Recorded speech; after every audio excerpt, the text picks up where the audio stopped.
Boa noite a todos.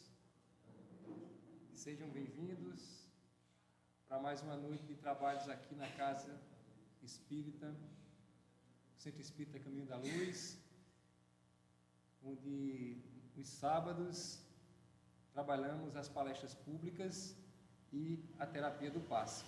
Então, que todos se sintam acolhidos aqui na casa, tanto os encarnados como os desencarnados, que são muitos também na Assembleia.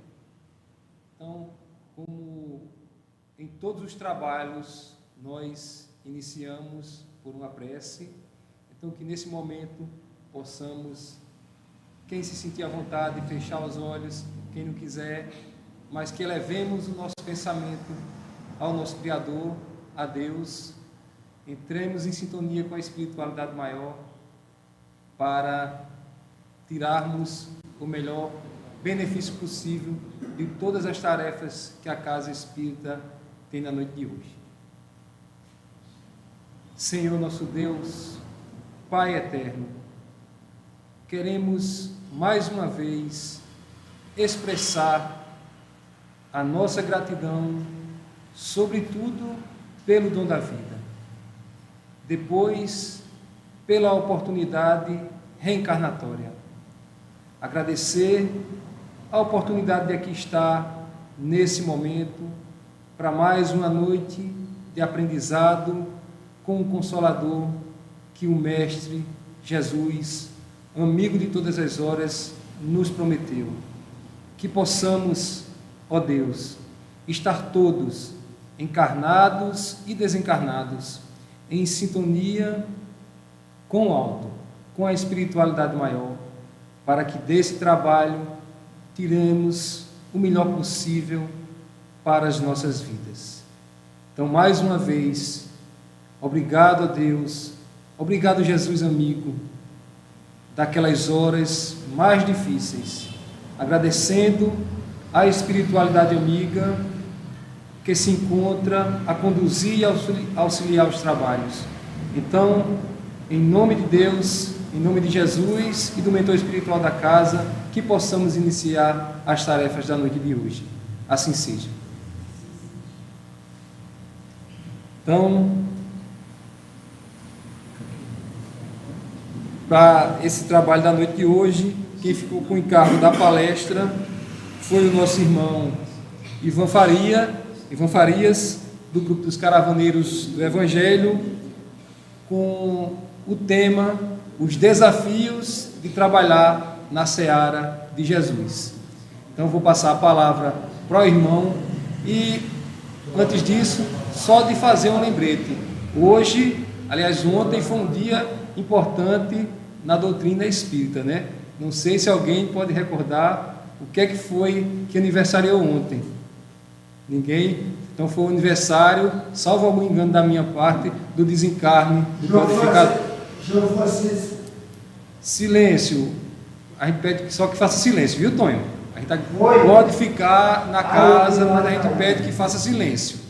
Então ontem, meus irmãos, foi o aniversário do desencarne do codificador Allan Kardec.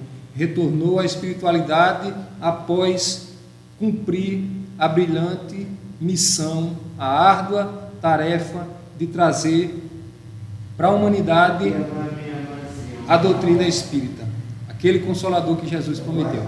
Então agora com a palavra o nosso irmão Ivan Farias.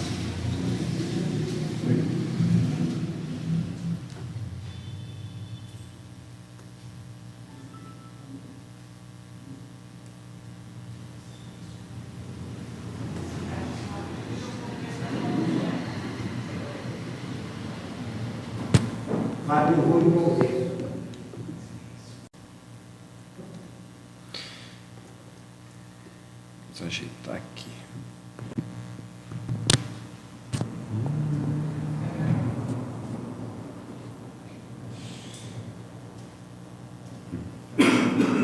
Pronto, resolveu. Uma boa noite a todos. É com muita alegria nós que fazemos os Caravaneiros do Evangelho, um dos integrantes, outro Agemiro e Ariosvaldo e Davi, que não pôde vir nesta noite, nos acompanhar. Agradecemos a oportunidade de estarmos aqui mais uma vez e para que possamos falar de assuntos que nos faz nos colocar na posição justamente de responsáveis também, todos nós, pela divulgação da doutrina espírita, pelo comprometimento das tarefas que aqueles que não têm, que mais na frente, que no decorrer dos estudos, dos aprendizados, possam também engajar nesta tarefa de divulgadores, de trabalhadores, de tarefeiros da seara de Jesus. E é justamente nesse sentido que vamos falar do desafio, do trabalho na seara de Jesus.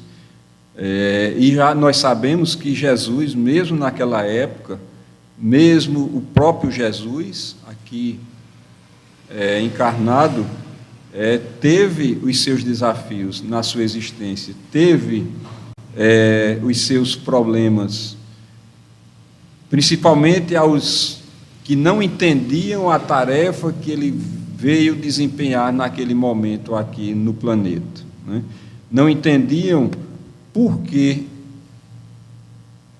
não obstante a sua envergadura espiritual, tido como um missionário de Deus, diretamente de Deus, vivia junto aos pobres, vivia junto aos necessitados, aqueles que viviam à margem da sociedade naquela época. E era a preferência dele estar junto destes, que eram justamente os mais necessitados, e é a esta postura que ele tomou e que era necessário e que foi o objetivo maior dele estar aqui junto conosco. E nós sabemos que ao longo da vida dele existiam aqueles desafetos, aqueles que não entendiam, os inimigos da propagação dos ensinamentos que ele veio naquele momento propagar, mas nem por isso ele deixou de fazer o seu trabalho, de deixar registrado na história, na consciência daqueles que estavam naquele momento, os seus ensinamentos, o seu evangelho de amor. Mesmo assim, ele, naquele momento, foi justamente crucificado, foi vilipendiado, e quem sabe nós não estávamos também naquele momento junto com ele, só que no outro lado, como acusadores de querer, com aquela, vamos dizer, com aquele panorama daqueles mais necessitados, indo buscar ele a todo momento, e outros tendo ele como rei, e mesmo assim ele fez o seu trabalho. É tanto que nós hoje, 2019, estamos tentando absorver esses conhecimentos, tentando introjetar na nossa vida, tentando praticar esses ensinamentos, e foi justamente com o objetivo de aclarar mais esses ensinamentos que, em 18 de abril de 1857, veio a doutrina espírita mostrar justamente aquilo que ele não pôde revelar naquele momento por conta do amadurecimento espiritual. Então, esse desafio no trabalho da Seara de Jesus é enfrentado por todos nós que vivemos esse momento existencial, e muitos que na história da humanidade também tentaram fazer esse trabalho de divulgação da doutrina espírita. Existiram as barreiras, existiam os críticos dos trabalhos que eles tentavam fazer. Isso foi com Madre Teresa, isso foi com Francisco de Assis e outros que reencarnaram na tentativa de fazer e divulgar os trabalhos de Jesus e vivenciar na prática aquilo que eles estavam ensinando. Então, todos tiveram esse desafio e nós enfrentamos esse desafio nesse momento existencial, principalmente aqueles que estão mais à frente dos trabalhos na seara de Jesus, nas casas espíritas, como também aqueles de outras escolas religiosas também sentem na pele os desafios, as críticas, as barreiras, né? Quando alguém se propõe a fazer o trabalho do bem, sempre tem aqueles que querem fazer com que esse trabalho tenha a sua interrupção,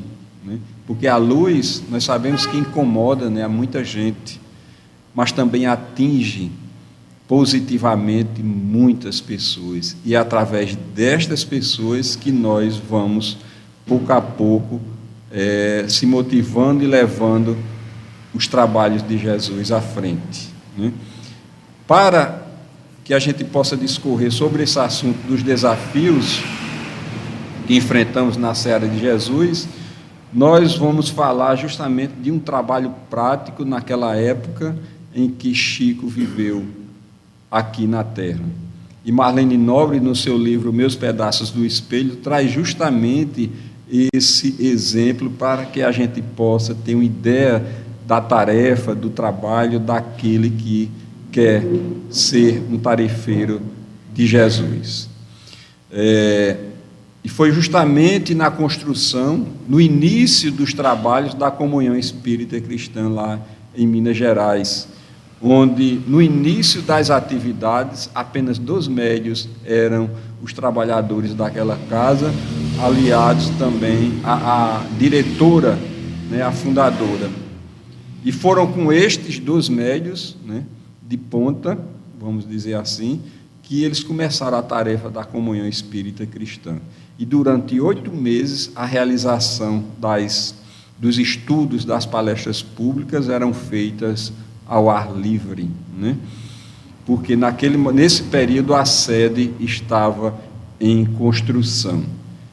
E então as cadeiras, naquela oportunidade, era justamente no local onde faziam os estudos, as palestras, os encontros, eram conformadas em círculo, né, em torno de um poço que se localizava na casa onde Chico e Valdo Vieira moravam.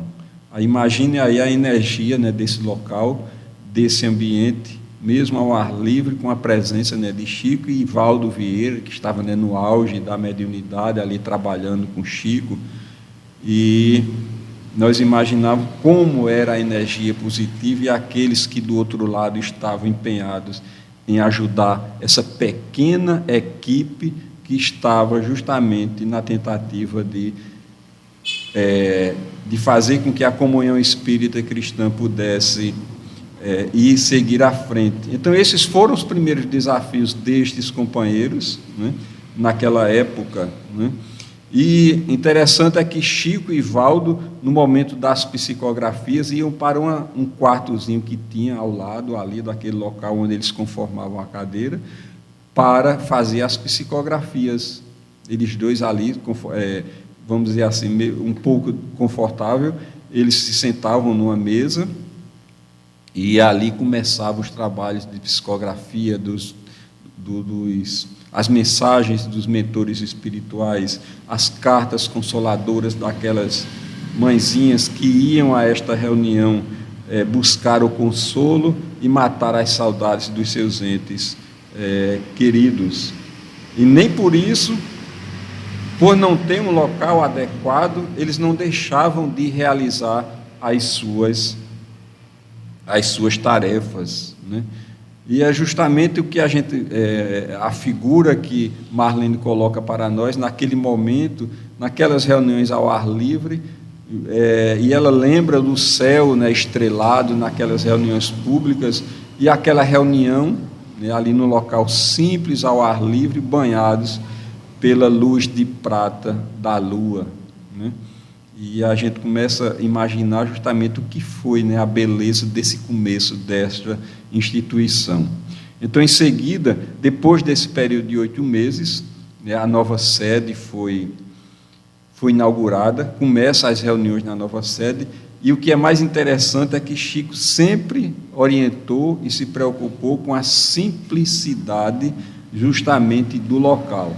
Então, a comunhão espírita cristã era um teto, né, de telha, sem forro, os bancos de madeira, né, e no centro da sala se conformava uma mesa onde ficavam ali 12 cadeiras, né, uma mesa retangular com 12 cadeiras, onde as pessoas se sentavam ali, né, ao redor, Chico, Valdo, né, para fazer o trabalho de leitura do Evangelho, interpretação, e em seguida as psicografias, né. Existia uma pequena sala dedicada justamente aos passes e à livraria. Ao lado desse pequeno salão da comunhão espírita cristã, foi construído justamente uma sala muito simples e uma cozinha que era servido um café nos finais das reuniões. Era aquele famoso cafezinho que Chico tomava depois das atividades, seja ela qual for, né? Porque ali, naquele momento do cafezinho, onde se encontravam as pessoas, se descontraíam, os abraços, os diálogos, as conversas, que nesse momento era um momento justamente de estreitamento dos laços, as confraternizações, as conversações amigas, né? Que ali, depois das reuniões, se encontravam para tomar, né, o famoso cafezinho. Existia um galpão que foi construído para justamente a confecção do sopão, né, o armazenamento de roupas que recebiam muitos de doação, peças de costura. A gente já tem uma ideia de que uma pequena parcela de trabalhadores, né, pequena demais, mas o leque de atividades que existiam no começo da comunhão espírita cristã, né? Apesar dos desafios, da enormidade de trabalho e das pessoas que buscavam aquela instituição para receber o socorro, apenas um pequeno grupo trabalhava, enfrentando os desafios, mas confiantes de que o trabalho tinha que ser feito, o trabalho tinha que ser realizado, porque o trabalho era de Jesus. Aos sábados, a distribuição de alimentos era sagrado. Aquela pequena equipe se colocava à disposição para aquele trabalho, porque muitos buscavam, pobres que não tinham comida necessária em casa, o alimento necessário, mal durante a semana tinham alimento para justamente encontrar a força necessária para continuar a sua existência. E ali aquele grupo estava disposto a distribuir o alimento.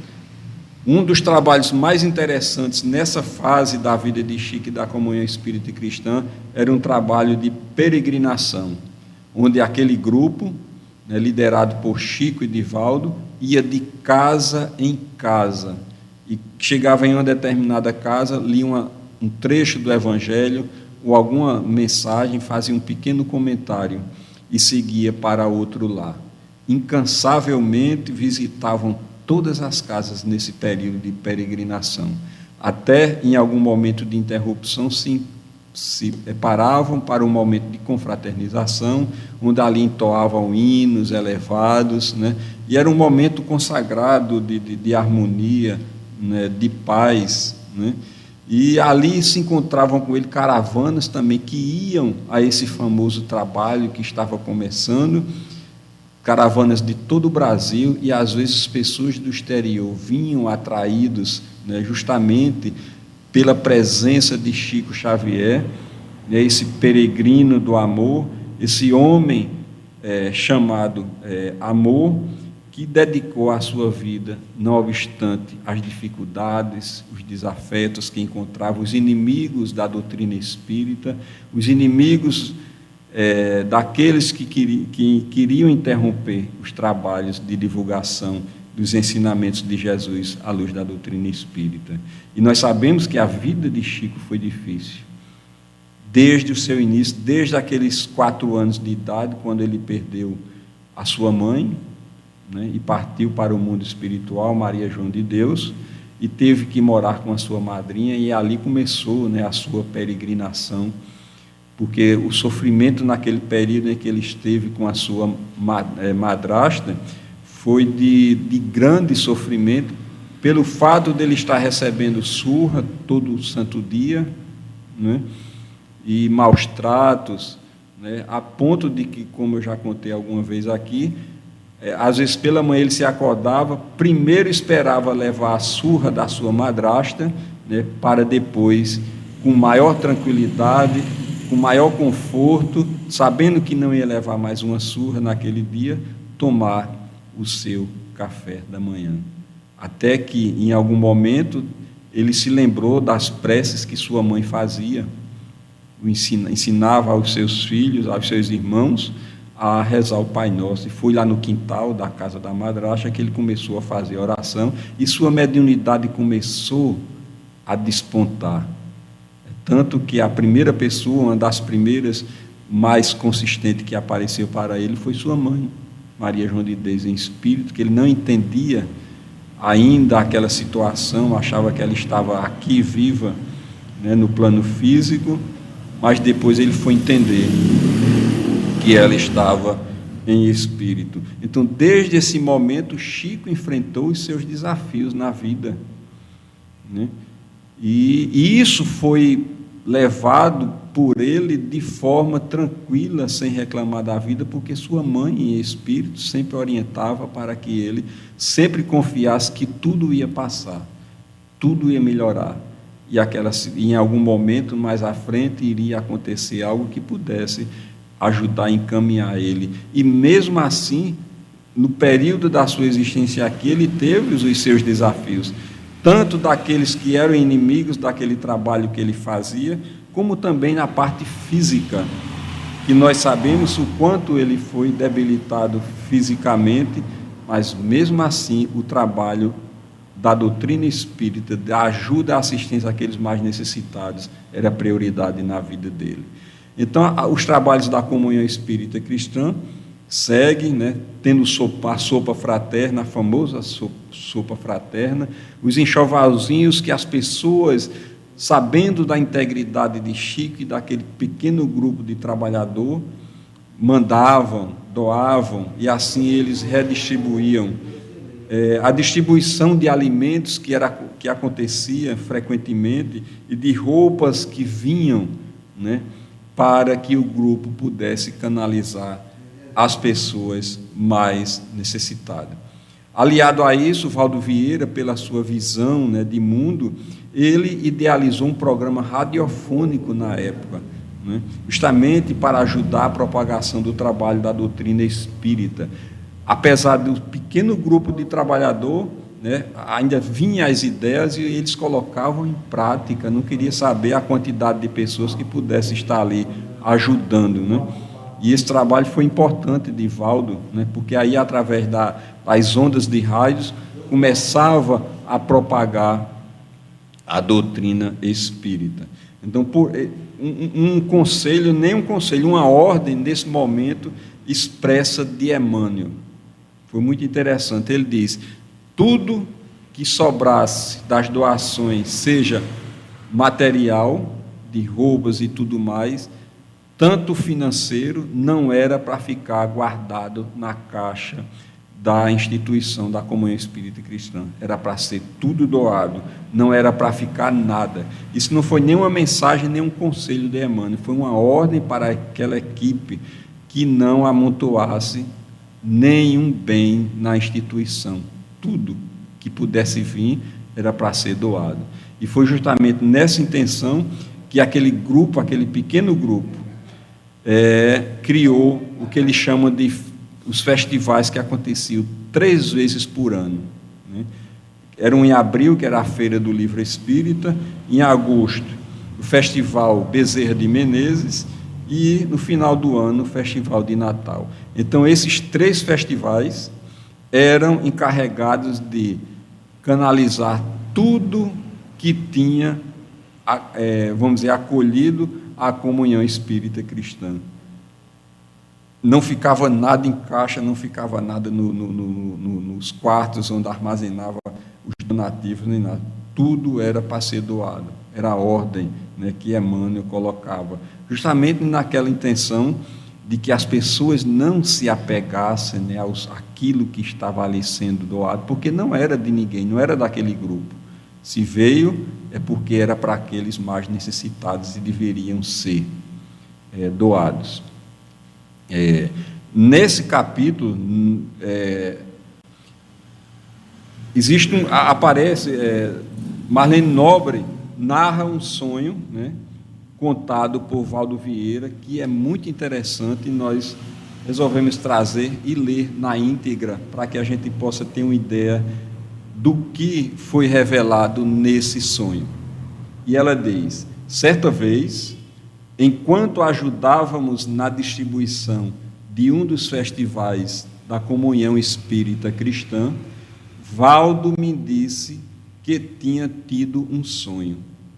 Nele, vira todo esse pessoal em uma extensa fila, mas nós, os que promovíamos a distribuição, estávamos todos fardados. O entendimento desse sonho somente veio através da explicação que lhe deu o espírito Bezerra de Menezes.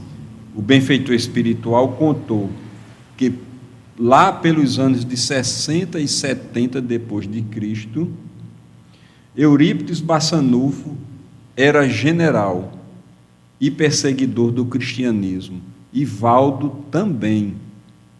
Eurípides, após converter-se no cristianismo, chegou para as tropas e disse: em nome de Jesus Cristo, deponham as armas. E conta, Valdo foi o primeiro a depor. Eurípides, através das encarnações sucessivas, teve o trabalho de reunir as vítimas que tinham prejudicado nas batalhas, e elas acabaram reencarnando em Sacramento, em Minas Gerais.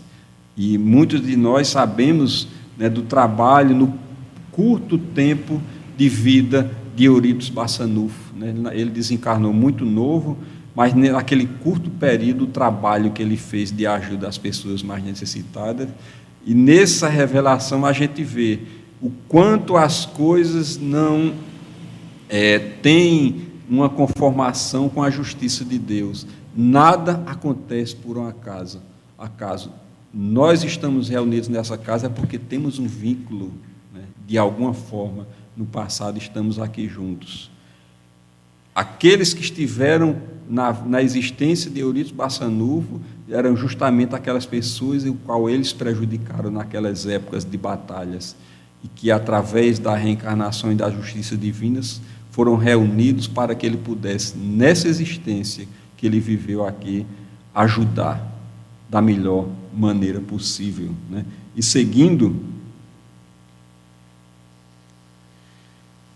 então, Eurípides, ele próprio, como sabemos, nasceu e desencarnou em Sacramento, sendo atuado nas primeiras décadas do século XX, atuado nas primeiras décadas do século XX, cuidando de todos até o fim, os vitimados pela gripe espanhola.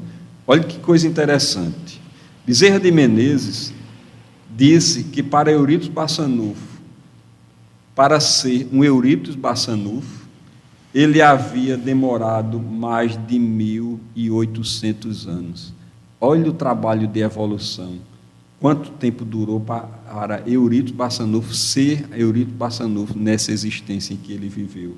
E às vezes nós ficamos, né, querendo resolver todas as situações, tem que fazer tudo, nós podemos fazer essa tarefa, nós podemos fazer aquela tarefa, às vezes tarefas que não temos ainda a condição, ou sermos aquele missionário que foi Chico, mas é tudo um trabalho no campo da evolução, com muita paciência, né? E esse exemplo, essa revelação de Bezerra, quando diz que Eurípides Bassanufo precisou de 1.800 anos para ter a condição de vir como Eurípides Bassanufo, realizar naquele curto tempo de existência o que ele fez, realmente para nos mostrar que nós estamos a caminho, mas temos que continuar as nossas tarefas, porque tarefas grandiosas vêm para todos nós, mas tudo no momento certo, porque é preciso que estarmos preparados para quando chegar a hora de resgatar. Quem sabe também, em existências passadas, não maltratamos, não prejudicamos pessoas, comunidades, e ainda não temos a condição ainda de se reunir a estes para resgatar, como um trabalho desse que exerceu Eurípides Barçanufo. Então, tudo dentro do processo da evolução e da justiça de Deus. Tem algo mais interessante também. Então, continuando. E há mais um detalhe. O nome da rua onde se encontra a comunhão espírita cristã é Professor Eurípides Barçanufo. Vemos assim, concluiu Bezerra, que a realização do festival permitiu que a praça de guerra de Eurípides se transformasse na Praça da Caridade. Isso é fantástico. Uma bela ligação entre o nome da rua e a realização do festival. Chico nos disse que Eurípides é tão humilde que não se deixa aparecer, mas eu sei que ele nos ajuda, afirmou o médium. Essa narrativa do Dr. Oswaldo explica bem as razões que determinaram a realização do festival da Praça da Caridade pela comunhão espírita cristã, mostrando assim que nós estamos no caminho, nós estamos nos esforçando para vencer, e devemos fazer isso para vencer os desafios, seja a família, seja companheiros que não entendem essa nossa vinda à casa espírita, esse desprender-se de sair de casa no sábado à noite ou no outro dia para a reunião de estudo, mas que nós devemos. São testes para todos nós, para nos esforçarmos para continuar essa tarefa de aprendizado, porque nós estamos nos preparando para sermos algum missionário no futuro, algum tarefeiro que venha trazer algo de mais consistente para essa seara de Jesus. Nós fomos encontrar também uma mensagem de Honório de Abreu, que foi, pela nossa visão, foi um dos mais expert nos estudos do Evangelho, tanto que ele foi um dos orientadores, né, de Haroldo Dutra. Haroldo Dutra foi um dos que participou dos grupos de estudo liderado por Honório de Abreu, e ele nos traz uma mensagem. Então, ia ter com ele Jesus e todos a Judéia e toda a província adjacente ao Jordão. Mateus capítulo 5, capítulo 3, versículo 5. E ele nos diz: naquele tempo, qualquer pregador sempre despertava a grande atenção pública. No momento em que nós nos colocamos para trabalhar na seara de Jesus, é como se uma luz ali surgisse, e como a sociedade tem muitos necessitados, pessoas ainda que não encontraram o seu caminho, uma vez ou outra busca justamente essa luz para que possa se encontrar no momento de alívio, né, e vislumbrar que ele é um ser que existe e que precisa crescer também junto conosco. O fato de irem até ele pessoas de variadas procedências e de diversas posições lembra o alcance da sua responsabilidade. À medida que se desenvolve em alguém as disposições de se educar e servir à própria lei, pelas vias da sintonia, faz aproximar desse candidato corações que se mostrem carentes e interessados na mensagem de que se faz portador. Nunca devemos nos colocar como, vamos dizer assim, coitadinhos, ou achar que não temos a condição de ajudar alguém, porque em algum momento vai surgir alguém para que possa pelo menos a gente colocar os nossos ouvidos e às vezes balbuciar alguma orientação, alguma ajuda. Nós podemos fazer dentro da nossa condição, das nossas limitações, ajudar alguém. E quando alguém percebe que nós estamos indo na casa espírita, estamos indo com frequência no catolicismo ou na igreja protestante, nós ficamos alvo dessas pessoas, no sentido de que elas possam ter ali também alguém que possa, de alguma forma, pelo menos socorrer em algum momento uma necessidade daquele momento existencial que está surgindo. A autoridade inerente ao expositor das verdades espirituais, sempre que fundamentada na vivência dos valores que vincula, não apenas se sensibiliza o ouvinte, mas também abre terreno à adesão prática de cada um no caminho do progresso. Isso não significa dizer que precisamos ser santos para ajudar os outros, né? A responsabilidade, à medida que nós vamos adquirindo os conhecimentos da vida espiritual, aumenta. Mas Kardec, se preocupando, imagino, com essa questão, ou às vezes até pelo sentimento de culpa que poderíamos nos acometer, por conta de acharmos que não estamos prontos para ajudar, ele diz que aquele que se diz espírita, né, é aquele que se esforça a cada momento, a cada dia, para vencer as suas más inclinações. Isso basta para nós.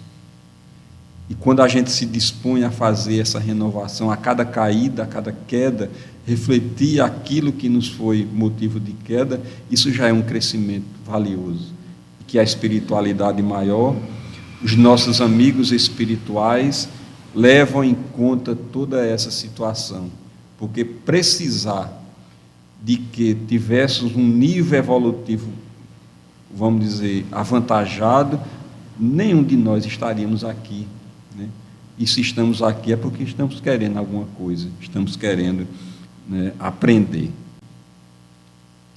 Digno de registro a elasticidade das pregações que, quando vinculadas com amor, reservam facetas específicas de natureza espiritual. Então é necessário o sentimento de amor, o sentimento de que seja alguém no nosso plano físico que está se beneficiando disso, como aqueles amigos espirituais que se aproximam de nós, sabendo que nós vamos em busca de um conhecimento, no caso nosso aqui da Casa Espírita. E os espíritos superiores, os trabalhadores da casa que frequentamos, às vezes eles vinculam esses espíritos necessitados a nós, porque sabemos que nós estaremos aqui, porque eles vão ouvir os comentários, vão se beneficiar do nosso magnetismo, das nossas energias, e vão, aos poucos, com esse trâmite de ida e vinda, se conscientizando e se melhorando, e se despertando para a vida e para a realidade, né, espiritual.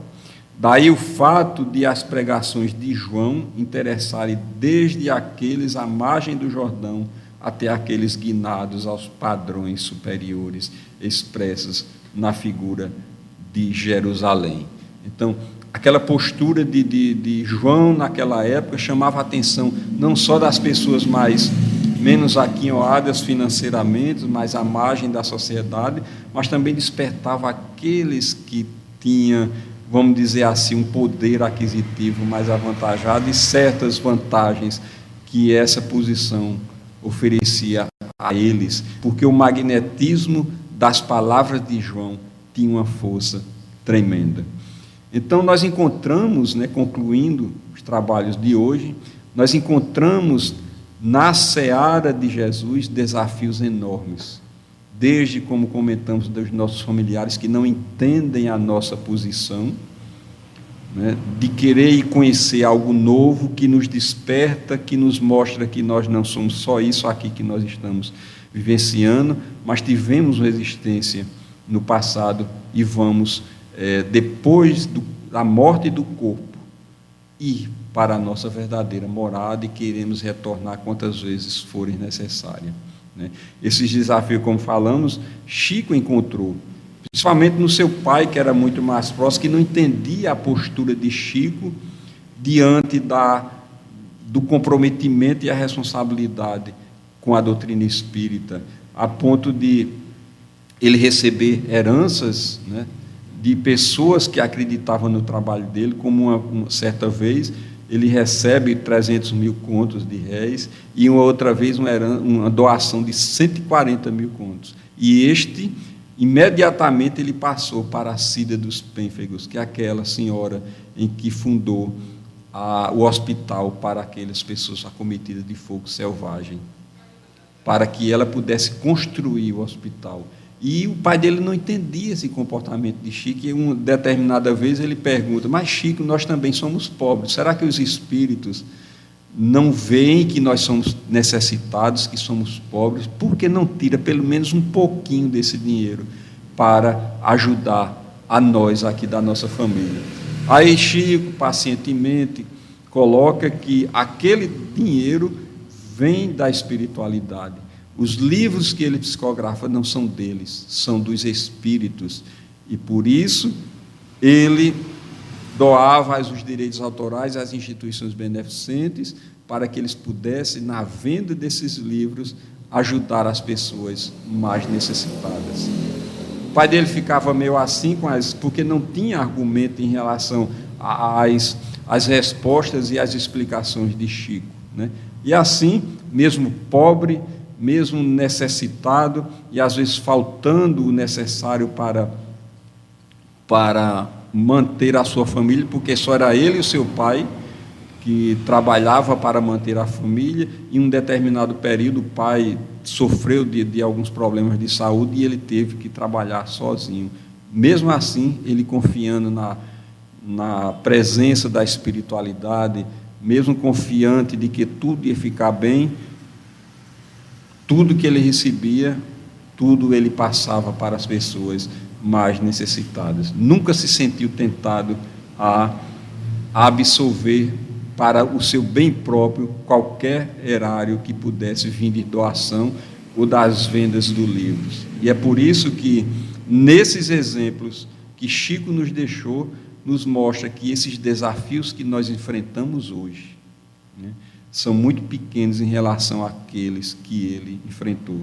São muito pequenos em relação àquele que Madre Teresa de Calcutá, naquela época, na Índia, enfrentou, porque ela enfrentou uma sociedade difícil, também pobre e carente, mas nunca faltou nada para as suas obras, quando ela se dispôs justamente a trabalhar em benefício dos outros. E é isso que aconteceu ao longo da história com aqueles que se dedicaram para as missões que vieram aqui exercer.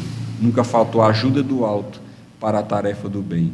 Então, enfrentemos os desafios que chegam na nossa vida, seja que tamanho for, mas enfrentemos confiantes de que os espíritos amigos estão conosco e nunca nos abandonarão.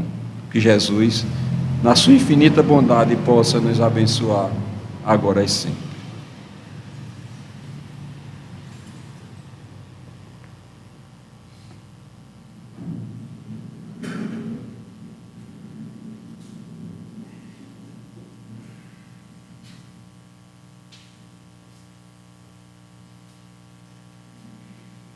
Agradecer a Ivan pelas palavras, pelas reflexões da noite de hoje.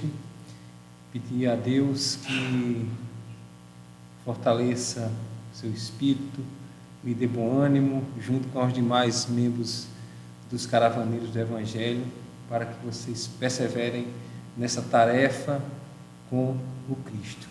E até comentando a mensagem da noite de hoje, que grande desafio, né?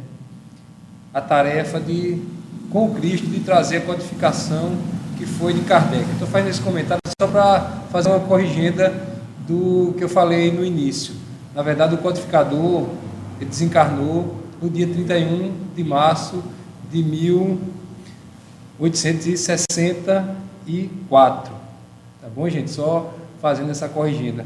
Desculpa, só um minutinho, porque as datas não são 31 de março de 1869. Tá bom, gente? Então, vitimado por um aneurisma cerebral.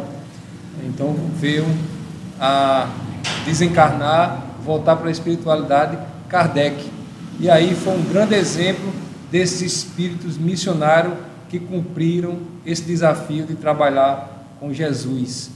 No caso de Kardec, de trazer a doutrina espírita, o legado da doutrina espírita para a humanidade. E ainda fazendo um comentário da palestra do irmão, lembrar que todos eles que assumiram esse desafio e cumpriram, desencarnaram, voltaram para a espiritualidade com o sentimento do dever cumprido. Então, que a paz de Jesus permaneça no coração de todos. Mais uma vez, agradecendo ao irmão pelo trabalho da noite de hoje, que possamos agora dar início à sequência dos trabalhos da casa com a terapia do passe.